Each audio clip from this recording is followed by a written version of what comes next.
In this video, Yokomo ready to run drift car, we are going to be putting on the Yokomo big bore shock set. If you're new to the channel, welcome. My name is Troy. This is Roadside RC. You'll tend to find me drifting or bashing or crawling or racing, plus doing product review videos and how-tos. This Yokomo ready to run car, it comes with friction shocks.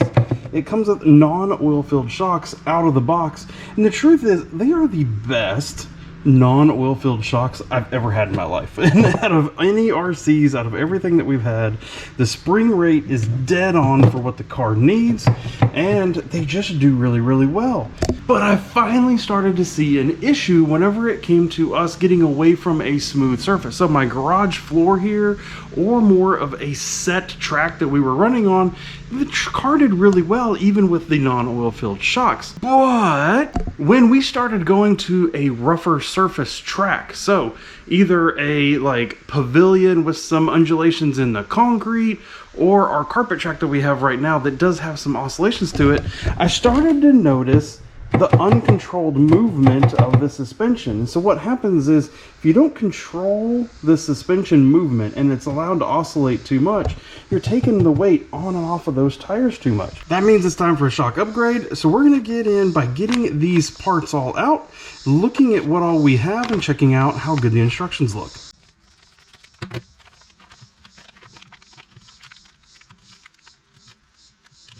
Have all the parts laid out here looking good, just making sure compared to the instructions that we have everything. One thing to note, it does have the clear O-rings, which hopefully you can even see coming through on the camera there. But Yokomo does offer these upgraded blue O-rings. My drift sensei, if you will, always tells me to use these, and so I'm going to be putting those in as I assemble it instead of the white. I can leave a link in the video description to where you can get those as well. Step one, as we follow through, is starting to assemble the piston. As you put these little E-clips on these shafts, be very, very careful with a couple things. One, not to scratch up the shock shaft as you do it, but then two, make sure that you don't shoot these across the room. They love to shoot across the room and make it to where you can't assemble your shocks. And then we do have just a standard piston here. So there's nothing special about this piston whatsoever. It is a 4-hole small. It is not tapered on either side at all. It is a very, very basic piston. I think before I get too zesty with these, I'm going to actually start to open these little holes up a little bit. I like to make sure that my shocks have oil in them, but I also like to make sure that they move nice and freely. So probably not super wisest tip, but I'm going to go ahead and modify these holes before we ever even get started. To do this, I have this little pin drill setup that I picked up on Amazon for super cheap. It has everything from 0.8 all the way up to 3mm drill bits. The factory holes here are a 1mm hole. The 1mm drill bit just barely fits through it. I'm going to go to a 1.5, and now it's pretty simple. You can just come in here, and just like that, it opens up that hole just a little bit. And this is a tuning tool. You can do this for just a couple of the holes. You can do it for all of them.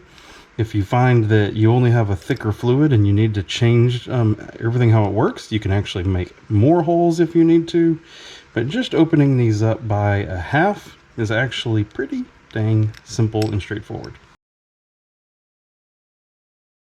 I now have all of those holes drilled, and I'm going to proceed with continuing to assemble these pistons. Disclaimer here is that this is how I have found I like to build my shocks over time.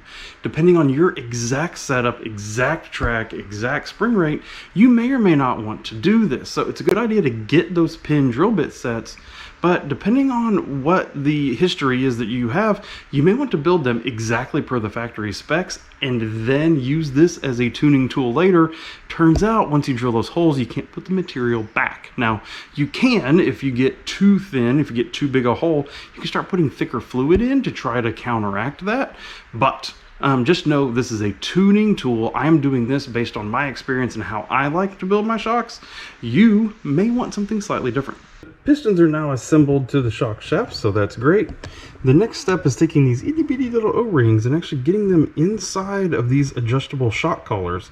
I've missed this on a couple steps before. It's easy to forget these. These go in here. It just kind of helps make these harder to turn so that they don't lose adjustment. I got those little O-rings in there, and just so you know, there's that little groove in there, and these can be a little fiddly, so take your time and be patient with it. If If you get one side started in the groove, then you can kind of just work your way around and get the whole thing in there, make sure it's nice and clean. And once that is done, then you can start from the bottom of the shock and you can start screwing this on, and you got a ways to go. You're going to make sure that the lip is down, because that's where it helps hold the spring in itself, and it's kind of hard to turn because that's what that rubber O-ring is there for, and you got a long way to go, and you got 4 shocks to do it on. One tip that a guy told me one time is, you'll see that right here, you probably can't hardly see it in the screen, but right here there's actually a little notch. There's a little notch in this thing. What my drift sensei taught me one time was paint a little white dot in there. Once you get this screwed up in here, take a little paint pen, mark a little white right there in the center of it, and then that will help you forever and ever as you use these shocks to make sure, like, you could count the number of revolutions and you can get your shocks set the same for front and rear how you want to, so that as you're adjusting, if you want to make one revolution, it's very easy to see. So anyway, that is another tip and trick there along the way. With all of these shock collars on, it's now time to go ahead and start assembling the pistons. Here's where we're going to do a couple different things. As you start, what you're going to end up with is you're going to end up with the O-ring. Now this is the clear one. Remember, I'm going to put blue ones on it instead. You're going to put the O-ring, you're going to put this little plastic with the lip down, and then you're going to put this small Yokomo cap to hold everything together and put it in there. 2 things I like to do. I like to pick whatever shock oil I'm going to use, and I like to lube this part up as I slide these on there so that they're not sliding dry. The other alternative is to use just a little bit of green slime in here. Green slime is something made by Team Associated. Very popular, lots of folks use this. It helps pack in there. It doesn't flow back out quite as easy, and it helps to ensure a leak-free seal. So I'm going to use a little bit of this right here in this little center section where all this is going to be smashed into, just to help. It really works quite well. A little bit of that green slime on the O-ring. Smashed around. Again, the O-ring goes in all the way into that hole. The plastic cover comes in with the dimple side down.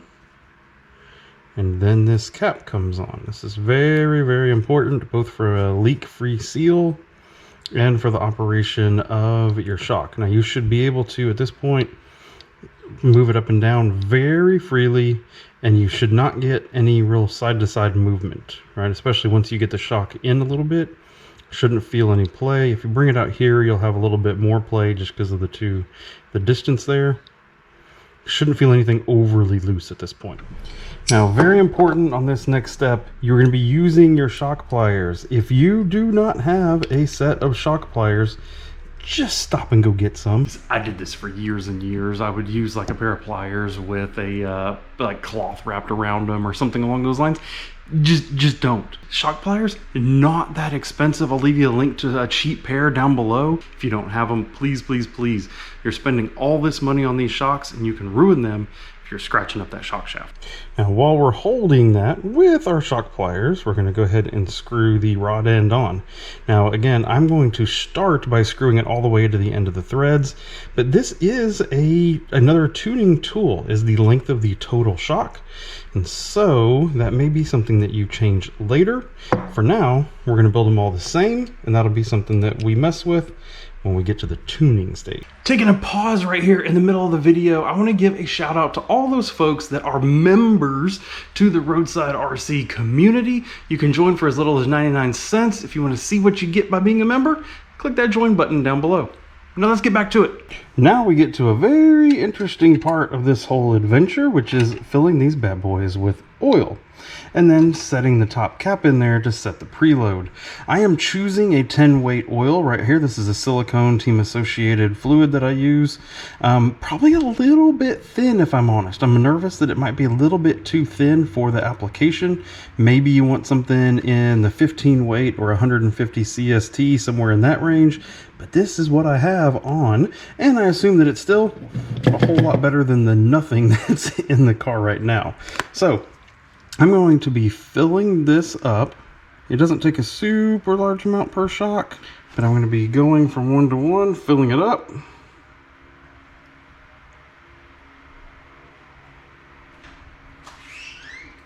So after I've filled them with oil, you come in and you just get to pump them up and down a little bit. And as you do, you will immediately see some bubbles come to the surface. The key here is getting all that air out. You want to pump it up and down maybe about 10 times, something like that. And you want to make sure you get all the air out. If it drops down enough that you need to add a little bit back in, that's okay. Definitely do that. Add a little bit of oil in. And then maybe you need to sit here maybe about 5 minutes or so to make sure all those bubbles can dissipate. This next step is very, very key. We're about to put the little bladder in on the top of the piston, okay? And the reason why this is very key is when done right, where you have the piston set when you've done that determines kind of the shock's like natural, quote unquote, natural state. So if you have the piston compressed way up here, it's going to want to naturally come back to this point. If you have the piston all the way extended, it's going to want to naturally come back there. So what I tend to do is for my front shocks, I have it out pretty far. And so here I'm going to measure, that's about 10 millimeters. For my rear shocks, I tend to have it a little bit closer because I want that front to lift and I want the rear to squat. So again, you know, I don't have an exact magic number, but I'm going to set the fronts to about 10. And then what you're going to do is you're going to slide this cover in. You may get just a little bit of oil out, and that's okay. We can dry that up with a towel in just a second. But the key here is no air bubbles in underneath it. The kit comes with both a long and short top end of the shock here. I'm going to go with the long because I tend to like my shocks a little bit longer. Those slide into the screw-on cap. We take this, and now we're going to screw this down on here very carefully, making sure not to disrupt that rubber oil ring that we have. And you can't over tighten it either. If you over tighten it, you deform that bladder. Now what should happen, so remember this is about 10 millimeters. If I push in, you see how it pops back out? That's because you're compressing that diaphragm and that oil. Now this is at 10 millimeters, so it might not do it very much because it's almost all the way extended. So that is providing a little natural spring basically to this shock. If you did the opposite and you had it more compressed and then pulled out, it would actually suck it back in. Pretty cool. If you can do that and you don't hear any air sloshing around, you know you've assembled your shock right. Now you notice something very key missing here. We still have the lower shock mount here that we can put on, but we don't have any springs. So this kit comes with 0 springs, which is not super awesome, if I'm honest, that it doesn't come with springs. But the good news is I'm actually really happy with the springs that are on the car from the factory. So I'm going to be transferring those over. So I'm going to start with the fronts. We're going to unscrew the ball studs, unscrew everything that we have here, and look at what it takes to get the spring, and if we need to, the studs themselves over to the new shocks. There's a pretty good difference between these two specs now, isn't there? Now the good news is, it looks like our new shocks are just basically the same length as the ones that came factory, which is a good thing. That means our total suspension geometry should be pretty close. But you will notice both of these have ball studs in them. These do not. That is again where your handy dandy shock pliers come in. You can actually come in here and you can set that in the center. Boop. And you can pop out that ball stud, and then that can be transferred over into the new one, just like that. That works great and it fits perfect. Now the bottom here is a little bit different. This is a cup style, whereas this is a full pass-through style. Now they do offer the alternate rod ends here from the kit, so I can swap that over. I can actually just swap this end in here, and that's what I'm going to need to do. So I did assemble them with the wrong ends for what I need for this car. So again, shock pliers on the shock shaft. I'm going to unscrew this off.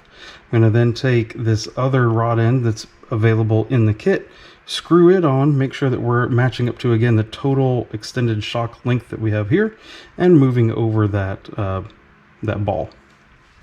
Now it takes a little figuring as to how to get these factory shocks apart to get the springs off of them. But basically I can come in here with a flat blade screwdriver and you're going to pop this whole piece out. You see it looks like a little bit of like almost like a trident there.